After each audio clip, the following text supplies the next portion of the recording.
President Volodymyr Zelensky of Ukraine is on a diplomatic tour this week as he seeks more military support against the Russian army.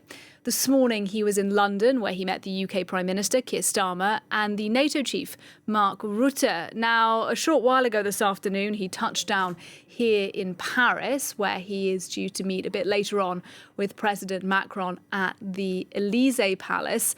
Our reporter, James Andre, is there in the centre of Paris. He joins us on the programme live now. James, what is Zelensky hoping to get, do you think, out of this trip today?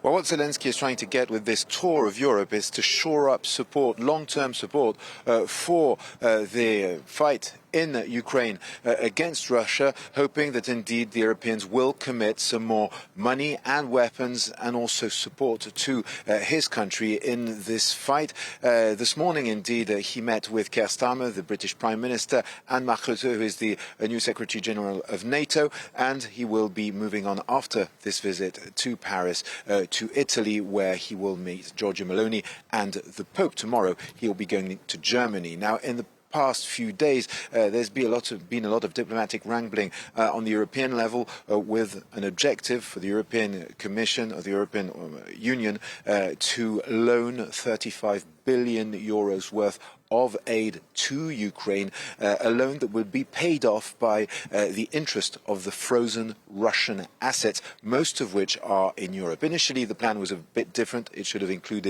was supposed to include the United States, Japan, basically G7 nations, and also Canada. But indeed, for now, this is a European initiative, so we have to see if it materializes here. For Emmanuel Macron, the objective is to show that indeed he is with Ukraine all the way. This was in a communique that was issued by the Elysee Palace, saying that indeed he wanted to show that France was committed on the long term to supporting Ukraine.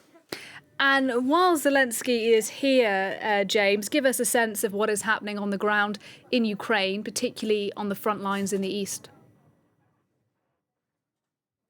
Well, the situation in Ukraine is indeed very tense at the moment, with the Russians pushing on the eastern front. They captured the city of Vuhledar yesterday, according to many sources, including the Ukrainian military, that said they had to pull out of that city. And this week, indeed, it is Toretsk, which is being attacked very strongly by the Russian army. Toretsk, which is a city that lies on a hill and is a strategic city that, indeed, if it is captured, would open a potential route to Potrovsk. Indeed, the Russian army is pushing very strongly on the eastern front. You can probably see the reporters who are with Volodymyr Zelensky passing by behind me on their way to the Elysee Palace. He's really going to arrive in just a minute or two. But in any case, yes, the situation is very tough. Also today, the Russian army claiming that they hit some Patriot missile air defense systems, and those are indeed expensive and very crucial to Ukraine's war effort. So yes,